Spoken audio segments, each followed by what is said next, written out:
आप सबका बहुत बहुत धन्यवाद। राजस्थान के विकास में, राजस्थान के उत्थान में हमारा राजस्थान विकसित और समृद्ध बने, इसमें हम भी प्रयास कर रहे हैं। और मैं आप सबका धन्यवाद करूंगा कि इसमें आपकी भी उपयोगिता हमारे लिए बहुत अति आवश्यक है। आप हमेशा सहयोग करते रहें, सहयोग करते रहेंगे। जब भी हमारे राजस्थान में विकास के कार्य होंगे, उन विकास कार्यों की जानकारी, सरकार के लिए गए निर्णयों की जानकारी, सरकार के सकारात्मक निर्णयों की जानकारी आपकी मार्फत जन जन तक पहुंचती है।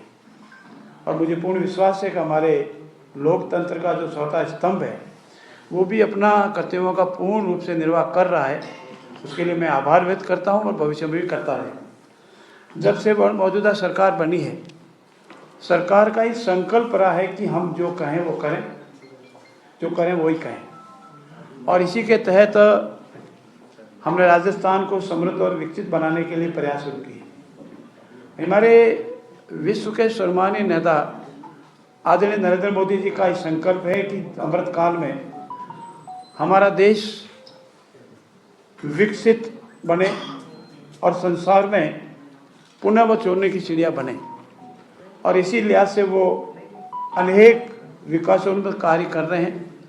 परंतु जब प्रदेश भी विकसित नहीं होंगे तो हमारा राष्ट्र विकसित नहीं होगा। इसीलिए हमारा राजस्थान प्रदेश भी विकसित होना आवश्यक है। इसी कड़ी में, चूँकि आपके सामने संज्ञान में है, हमारा जो पहला बजट था, बजट घोषणाएं की क्रियान्विति, हर विधानसभा क्षेत्र में बजट का कोई न कोई महत्वपूर्ण कार्य, और साथ ही साथ जो संकल्प हमारे थे उनकी पूर्ति, और ये हमारा पहला फोकस था। और आज मैं आपके सामने नम्रता से निवेदन करूंगा कि हमें 45 से 50% जो हमारे संकल्प थे, उन संकल्पों को हमने पूरा किया है और जनता के सामने रखा है। आपका मैं धन्यवाद भी करूंगा कि राइजिंग राजस्थान में हमने जितना प्रयास किया उसमें आपका सहयोग भी बहुत सराहनीय था। पूरे विश्व स्तर पर इसको सराहा गया। और 35 लाख करोड़ के एमयू कोई आसानी से नहीं हुआ। चाहे हमारे मुख्यमंत्री जी की विदेशों में जाकर उद्यमियों को प्रोत्साहित करना हो, आकर्षित करना हो, वास्तविकता बतानी हो कि हमारे राजस्थान में अलग अलग क्षेत्रों में अलग अलग पोटेंशियल उपलब्ध है। हम पश्चिमी राजस्थान में जाएंगे तो हमारे पास भूमि है, हमारे पास मिनरल है। हम पूर्वी राजस्थान जाएंगे तो हमारे पास अलग मिनरल है। हम पश्चिमी राजस्थान, पूर्वी राजस्थान के अलावा दक्षिणी राजस्थान में जाएंगे तो उसका है। और उन सब के संयुक्त प्रयास से इतना बड़ा इवेंट्स कमिट हुआ, शांति से हुआ। इसीलिए ये राजस्थान के विकास में, बेरोजगारी को मिटाने के लिए, जीडीपी बढ़ाने के लिए, हमारा राजस्थान विकसित और समृद्ध बने, इसमें बहुत माइलस्टोन होगा। और हमारे यशस्वी मुख्यमंत्री आदरणीय भजन लाल जी ने इसकी क्रियान्विति हेतु निश्चित समय अवधि में जो भी कार्य होने वो हो जाए, इसके लिए हमारे सीनियर आईएएस ऑफिसर को लगाए हैं, उनको जिम्मेवारी दी है। और ये पोर्टल बंद नहीं किया है। और भी हमारा कोई उद्यमी अगर हम राजस्थान में इन्वेस्टमेंट करना चाहे अपनी योग्यता के अनुसार, अपने क्षमता के अनुसार, तो उसके लिए भी खुला रखा है। और साथ ही साथ हमारा सबसे बड़ा संकल्प है कि हमारी जो बेरोजगार भाई है, जिनके साथ भारी अन्याय हुआ, बेरोजगारी बढ़ती गई, तो कृषि क्षेत्र, उद्योग क्षेत्र, ये ऐसे दो क्षेत्र हैं जिसमें हम जितना ज़्यादा करेंगे तो हमारी बेरोजगारी कम होगी। और साथ ही साथ हमारा संकल्प है कि इस वर्ष हम 1 लाख हमारे बेरोजगार नौजवानों को सरकारी नौकरी देंगे और रिमेनिंग 4 साल में हम 3 लाख, और इस तरह पूरे 5 सालों में हम 4 लाख लोगों को सरकारी नौकरी देंगे। पहले हमने 7 लाख का संकल्प रखा था कि हम 7 लाख बेरोजगार नौजवान साथियों को रोजगार के अवसर उपलब्ध कराएंगे, लेकिन हमने इसको आंकड़ा बढ़ा करके 10 लाख किया है। हम प्रयास करेंगे कि 10 लाख जो हमारे बेरोजगार साथी हैं उनको रोजगार के अवसर उपलब्ध हो। और ये सभी इसीलिए है कि इन सब का विकास होगा, तभी हमारा राजस्थान आगे बढ़ेगा। किसानों के लिए आपसे बार बार पहले भी हो चुका है, हमारी महिलाओं के लिए आपके पास हो चुका है, बेरोजगार नौजवानों के लिए हो चुका है। आज 2 बड़े निर्णय आदरणीय यशस्वी मुख्यमंत्री भजन लाल जी की कैबिनेट में लिए गए। पहला निर्णय ये लिया गया है कि हमारी जो ग्राम पंचायतें हैं इनका भी हम पुनर्गठन करेंगे।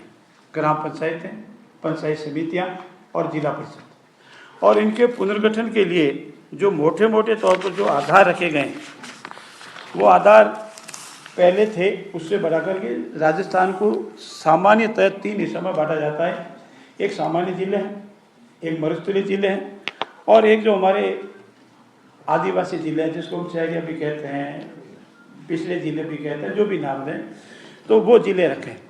तो हमारे सामान्य जो है वो जनसंख्या 2019 में 4000 थी और अधिकतम 6500 थी, और इसमें अब हमने 4000 की जगह 3000 कर दिया है और 6500 की जगह 5500 कर दी। और जो हमारे दूसरे जिले हैं सामान्य जिलों के अलावा, वहाँ न्यूनतम जनसंख्या 2000 और अधिकतम जनसंख्या 4000। तो मरुस्थलीय जिला दूर दूर होते हैं तो जनसंख्या इतनी नहीं मिलती है, जैसलमेर, बाड़मेर वगैरह हो गया, या हमारे आदिवासी क्षेत्र में जो हमारे जिले होते हैं या हमारी ग्राम पंचायतें होती है तो उसमें जनसंख्या दूर दूर मिलती है। और इसी तरह हमारे जो 3000 की जो सामान्य संख्या है उस पर 7 वार्ड बनेंगे, और अगर 1000 जनसंख्या बढ़ती है तो प्रत्येक 1000 पर 2 या उससे अधिक वार्ड बनेंगे। ये सामान्य प्रक्रिया के तहत रखी है। और हमारा ये भी निर्णय है कि हम धीरे धीरे कर इसकी एक निश्चित तारीख भी तय करेंगे। 20 दिन के अंदर अंदर जो भी अपने प्रस्ताव लाना चाहे वो प्रस्ताव जिला कलेक्टर के यहाँ पेश कर दें।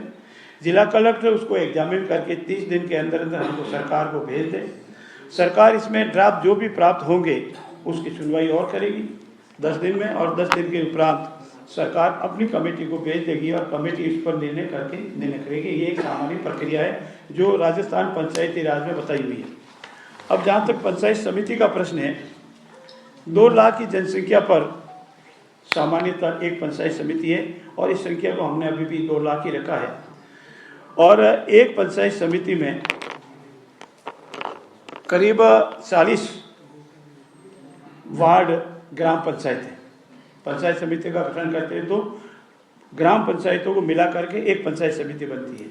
तो 40 रखी थी, पूर्व में भी सामान्य 40 है, और नवसर्जित निकाय जो हमारे अब जो बनेंगे जिसमें जो हमारे सामान्य है उसमें 25, अब हमने जो तय किया है 40 के स्थान पर 25 ग्राम पंचायत अगर हो जाएगी तो वो पंचायत समिति बनने की योग्यता रखती है। पंचायत समिति बन सकती है, 2-4 ऊपर नीचे हो सकती है।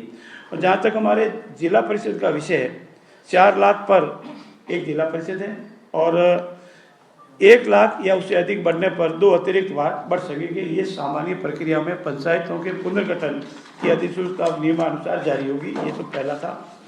और दूसरा, आप सब इंतजार ही कर रहे हैं कि जिलों के पुनर्गठन का क्या होगा। मित्रों, हमारे राजस्थान 1956 में बना, और 1956 में बनने के उपरांत करीब लंबे समय तक सभी जिले हमारे यहाँ थे, और 56 के बाद 2023 तक इस कालावधि में, ये कालावधि करीब लंबी 67 ईयर्स होती है, इसमें 7 जिले नए बने। और पूर्ववर्ती सरकार ने अपने कार्यकाल के अंतिम चरण में, जिसका मैं अभी आपके सामने विस्तृत निवेदन भी करूँगा, 17 नवीन जिले, 3 नवीन संभाग की घोषणा की, और जिसके अधिसूचना 5 अगस्त 2023 को जारी की।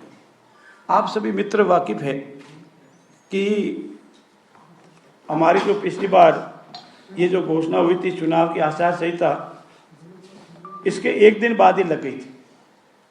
तो आचार संहिता से 1 या 2 दिन पहले नवीन जिलों और नवीन संभाग बनाने की घोषणा व्यवहारिक नहीं थी, ठीक नहीं थी।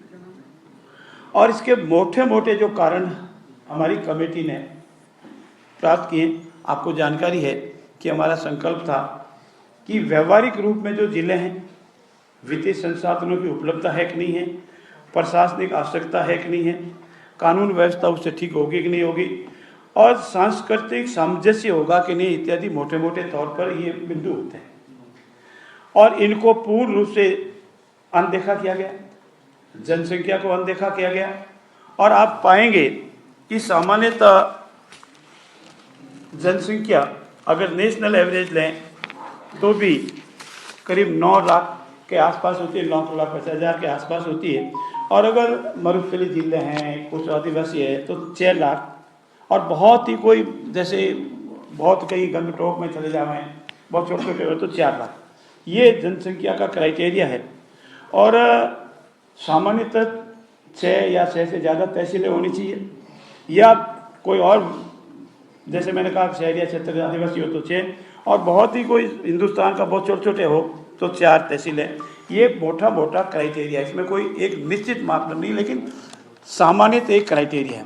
पूर्ववर्ती सरकार ने इनकी सबकी अनदेखी की, और आप देखेंगे कि 6 से कम, 6, 7, 8, 9, 6, 7, 8, 9 सामान्यतः तहसीलें होनी चाहिए। और अनेक जिले ऐसे आए जिनमें ये जनसंख्या नहीं थी। और बिना 3 बातें, मुख्य 4 बातें जो मुख्य रूप से मैं आपसे निवेदन करूंगा वो ये कि इतने जिले की आवश्यकता अगर होती, इसका परीक्षण किया जाता, वित्तीय संसाधनों की उपलब्धता की घोषणा की जाती, प्रशासनिक लवाजमा कहाँ से आएगा इतना एक साथ, उसका परीक्षण किया जाता, संभाग स्तरीय, जिला स्तरीय जो इंफ्रास्ट्रक्चर है, जिसको हम बिल्डिंगें कहते हैं वगैरह, ऑफिस कहते हैं, वो बनेगा कि नहीं बनेगा, इन सब को अनदेखा किया। और 17 जिलों और 3 नव गठित पंचायत समिति संभागों की घोषणा की। और इसमें यह भी महत्वपूर्ण है कि इसमें न तो पद सृजित किए, न कार्यालय भवन की उपलब्धता को कोई सुनिश्चितता की, न विभागों हेतु बजट सुनिश्चित किए। तो जब आप पद सृजित नहीं कर रहे हो तो उस नवीन जिले में जाके कौन बैठेगा? अगर आप कार्यालय भवन की उपलब्धता नहीं है, उपलब्धता की व्यवस्था नहीं करो, टेम्परेरी करो, परमानेंट करो, जैसे भी हो, तो कैसे होगा? विभागों हेतु बजट अगर सुनिश्चित नहीं करोगे तो कहाँ से आएगा? पूरे जितने भी जिले बने उसमें से सिर्फ 18 विभागों में पद सृजन की सूचना की, बाकी किसी में नहीं की गई। इसलिए हमारी सरकार ने आते ही एक तो हमारी मंत्रिमंडलीय उप समिति बनाई, और हमारी मंत्रिमंडलीय उप समिति ने पाया कि ये जिले व्यवहारिक नहीं है, ये जिले जनहितार्थ नहीं है, ये जिले राजस्थान सरकार या राजस्थान राज्य पर अनावश्यक भार डाल रहा है। हमारी कमेटी ने यह भी पाया कि इन जिलों की उपयोगिता बिल्कुल नहीं है, और बिना उपयोगिता, बिना संसाधनों के जिलों की घोषणा करना किसी भी रूप में ठीक नहीं है। जब 67 ईयर्स में 7 जिले बनते हैं तो 1 हफ्ते में, 2 हफ्ते में या 1 महीने में 17 जिले बनाना किसी तरह से उपयोगी नहीं है। इसीलिए कमेटी की सहयोग हेतु, मंत्रिमंडलीय समिति की सहयोग हेतु हमने एक एक्सपर्ट कमेटी भी बनाई, और सेवानिवृत्त IAS डॉक्टर ललित के पवार की अध्यक्षता में कमेटी बनाई। उन्होंने पूरे नवीन जिलों में जाकर के नेशनल के जो मापदंड है उस पर को, अन्य प्रदेशों में जिले बने उनको पूरी तरह से एग्जामिन किया, और एग्जामिन करने के बाद उन्होंने भी ये रिपोर्ट दी कि नहीं, ये जो नवीन जिले बने हैं या नवीन संभाग बने हैं ये व्यवहारिक नहीं है, उचित नहीं है, राज्य के हित में नहीं है, उस जिले की जनता के हित में नहीं है, आमने सामंजस्य भी नहीं है। अनेक जगह विरोध हुए हैं, हड़तालें हुई है, धरना लगाए, इसीलिए उचित नहीं है। और इसीलिए सरकार ने ये निर्णय लिया है कि यह हमारी जो अविवेकपूर्ण निर्णय सरकार ने बजट के साथ साथ प्रशासनिक समस्याएं खड़ी करती है, और यही नहीं, आमजन ने अपने कार्यों को पहले जिलों के अनुसार कोई लाभ भी नहीं मिल पा रहा है। ऐसी स्थिति में हमारी सरकार ने तमाम परेशानियों को ध्यान में रखते हुए इस संबंध में समीक्षा करने हेतु जो हमारी समिति बनाई थी, हमारी जो एक्सपर्ट कमेटी बनाई थी, उनकी जो रिपोर्ट आई, उनके आधार पर हमने तय किया है कि नवीन जिलों जो बनाए गए हैं उनको हम नहीं रखेंगे, उन जिलों की अभी आवश्यकता नहीं है, और जो हमारे 3 संभाग बने हैं उनकी भी आवश्यकता नहीं है। भविष्य में जब कभी भी सरकार ठीक लगेगी, जनता की मांग आएगी, कभी भी सरकार कर सकती है, इसमें कोई सरकार के ऊपर बंदिश नहीं है। इसलिए मंत्रिमंडल ने इस निर्णय के बाद अब राजस्थान में कुल 7 संभाग ही रहेंगे और 41 जिले ही रहेंगे, बाकी वाले जो उन्होंने बनाए हैं वो नहीं रहेंगे। आपकी जानकारी, एक सेकंड पूरा हो जाए, आप आराम से पूछना। 1 मिनट। एक जाते जाते उन्होंने मालपुरा, सुजानगढ़ और कुचामन सिटी 3 जिले और बनाए थे, लेकिन उसकी विधिवत अधिसूचना नहीं हुई थी और न उनका गठन हुआ था। इसलिए इसको भी, चूँकि वो गठन ही नहीं हुआ था, इसलिए इसको भी मंत्रिमंडल ने सरकार ने मान लिया, इसकी भी आवश्यकता नहीं है। बाकी जिले यथावत रहेंगे। सरकार पूरा कोशिश करेगी कि हमारे जिले प्रशासनिक दृष्टि से सुदृढ़ता से कार्य करें, जनहित में कार्य करें, हमारी बजट घोषणा सरकार की योजनाओं को जनता तक पहुंचावे और इसमें किसी तरह की कोई विवाद नहीं रहे। भविष्य में भी समय अनुकूल हम इस संबंध में और भी निर्णय लेंगे। ऐसी स्थिति में ये जो हमारा जिलों के पुनर्गठन का जो विषय था, वो आज इस समय मंत्रिमंडल समिति ने, हमारे मंत्रिमंडल में निर्णय लिया गया है कि नवीन जो जिले बने थे वो नहीं रहेंगे और जो 3 नए संभाग बने थे वो नहीं रहेंगे। नाम बता दो।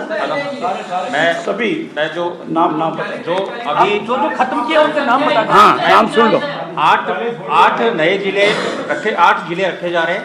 8 जिलों में ये अपने हैं: बालोतरा, बयावर, डीडवाना, कुचामन, कोटपुतली बेरोड 5, खेरतल तिजारा 6, फलोदी 7 और सलम्बर 8। ये एक सेकंड 8 जिले सुन लो साथी, धीरे धीरे आराम से। ये 8 जिले यथावत रहेंगे। 33 और 8 41 इन 8 को मिला, इसलिए 17 में से 8 रहेंगे। नाम वापिस नाम ले लो। जो बाइट एक बार ढंग से दोबारा, हाँ आराम से लो। जो माननीय मुख्यमंत्री जी के नेतृत्व में कैबिनेट में डिसीजन हुआ है, निर्णय लिया गया है, उसमें 33 जिले पहले और जो 8 जिले भी रखे हैं, जो उसमें थे 20 जिले जो पूर्व सरकार ने किए थे, 17 तो उन्होंने अनुमोदन किए थे और 3 उन्होंने चुनाव से पहले 1 दिन पहले किए। 20 जिलों की जो उन्होंने करी थी, उसमें से राजस्थान सरकार माननीय मुख्यमंत्री भजनलाल जी शर्मा जी नेतृत्व में 8 जिले रखे जा रहे हैं। तो 33 और 8 41 जिले राजस्थान में होंगे और संभाग 7 ही रहेंगे। 8 जिले जो रखे जा रहे हैं उनके नाम वापिस मैं बोल रहा हूँ। पहला है बालोतरा,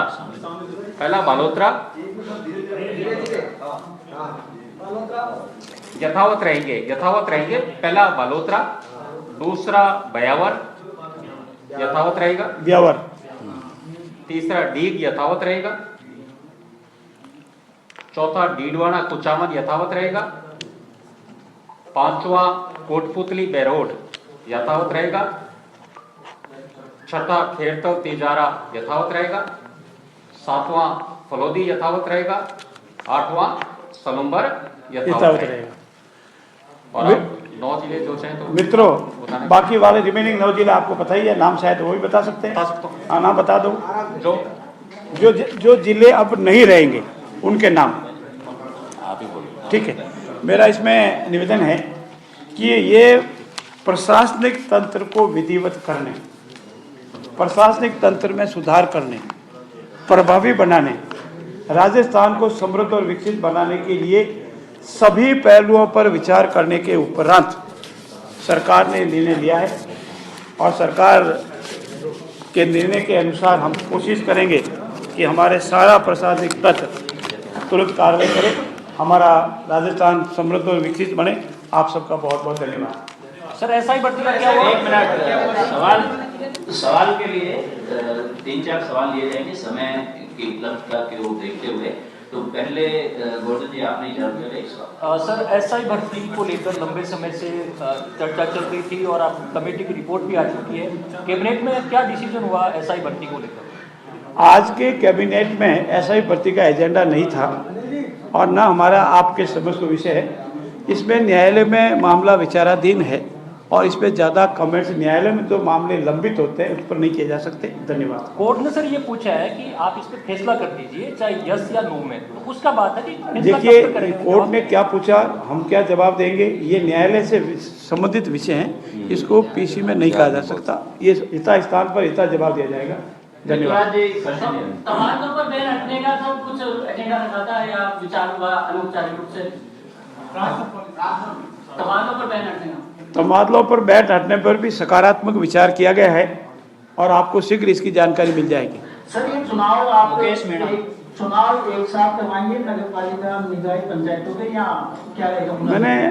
मैंने आपको इस अनेक बार अलग मिले तो इस साथ मैंने कहा ये हमारा संकल्प है, आदरणीय नरेंद्र मोदी जी का संकल्प है, हमारी सरकार, केंद्र सरकार का संकल्प है one nation one state one election, और उसी तर्ज पर हमारी राजस्थान सरकार के यशस्वी मुख्यमंत्री आदरणीय भजन लाल जी का और हम सबका ये संकल्प है कि हम वन स्टेट वन इलेक्शन, हमारा ग्राम पंचायतों का, जिला परिषदों का, पंचायत समितियों का पुनर्गठन का कार्य, जैसे अभी मैंने आपको कहा मंत्रिमंडल समिति कर दिया है, हमारी नगर निकायों का, नगर निगमों का, नगर परिषदों का पुनर्गठन का कार्य भी चल रहा है। ऐसी स्थिति में इनका पुनर्गठन होने के उपरांत, क्योंकि पुनर्गठन के दौरान कोई इलेक्शन नहीं कराया जा सकता, पुनर्गठन के उपरांत हम एक साथ चुनाव कराएंगे, इसके लिए हम कर संकल्प है। अब इसमें जो भी कानूनी अनिवार्यता है उसकी पूर्ति करेंगे, विशेषज्ञों की राय लेनी वो राय लेंगे, और यथासंभव हमारा संकल्प है कि हम एक साथ चुनाव कराने का पूरा प्रयास करेंगे। हाँ, मुकेश जी, मनोज जी, मनोज, जिस तरह से 8 जिले 18 रखे गए हैं, तो क्या सीमांकन दोबारा होगा जिलों का? जिलों का सीमांकन दोबारा करने की आवश्यकता नहीं है कि जिलों के गठन के साथ ही सीमांकन तय हो गया था। जी, बहुत ही रेलिवेंट सवाल है, धन्यवाद आपका। हम एक मिनट आने वाले जनवरी के अंतिम सप्ताह में, आने वाले जनवरी के अंतिम सप्ताह में, अब जो जनवरी आ रही है, अंतिम सप्ताह में विधानसभा का सत्र बुलाया जाएगा। क्या पॉलिटिकल कॉन्सिक्वेंसेस लगते हैं आपको आगामी पंचायती राज और निकाय चुनाव में होंगे, क्योंकि कई जगह बीजेपी के विधायक हैं? मैं एक उदाहरण से आपको मेरी बात कहने का प्रयास करूंगा। हमारे पूर्ववर्ती सरकार ने जाते जाते जिलों का गठन किया वगैरह वगैरह बातें आप पे आ गई, लेकिन उन जिलों के गठन में जितने भी हमारे कांग्रेस के उम्मीदवार थे, हमारे जितने भी कांग्रेस के उम्मीदवार थे, और मुझे एक व्यक्तिगत जानकारी है, मेरे साथी भी है, बालोतरा जिला गठन हुआ, मधु जी वहाँ के विधायक थे, अनेक महीनों तक वो नंगे पैर पे फिरे, फिर भी जनता ने उनका साथ नहीं दिया। तो ऐसी स्थिति में हम इस लाइट से नहीं देखते, हम जनहित देखते हैं, हम पॉलिटिकल बाद में देखते हैं जनता का हित कहाँ है, देश का हित कहाँ है, राजस्थान का हित कहाँ है। हम राजस्थान के हित के लिए कार्य करते हैं, पॉलिटिकल एजेंडा हम इस मामले में नहीं रखते हैं। पॉलिटिकल एजेंडा का खामियाना उन्होंने देखा, अब 17 जिले बनाए, 17 में से 17 ही उन्हें विधायक आ रहे, तो उस लिहाज से हम इसको नहीं देखते हैं। आप सबका बहुत बहुत धन्यवाद। धन्यवाद, धन्यवाद, thank you, thank you sir.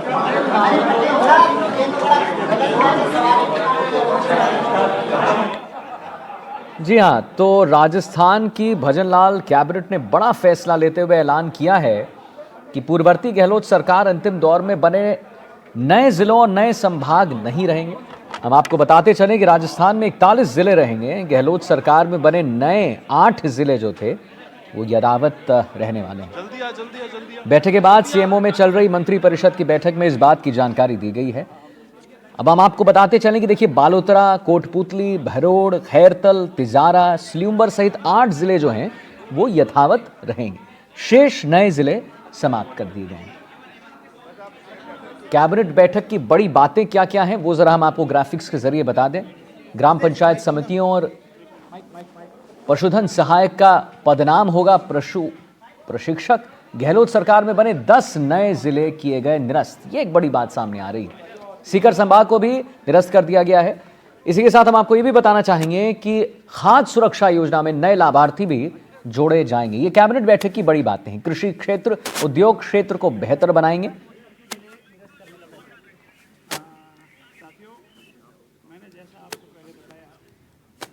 नौ जिले जो हैं वो निरस्त किए गए हैं। हम आपको अपडेट कर रहे हैं। कामयाब राइजिंग राजस्थान का आयोजन किया गया है। इस बारे में भी बातें चली हैं, चर्चाएं हुई। ग्राम पंचायत समिति और जिला परिषद का पुनर्गठन होगा, यह भी एक बड़ी बात सामने आई है। पशुधन सहायक का पद नाम होगा पशु प्रशिक्षक। गहलोत सरकार में बने 9 नए जिले निरस्त किए गए हैं। सीकर संभाग को भी निरस्त किया गया है। इसी के साथ हम आपको और अपडेट देते चलें और बताते चलें कि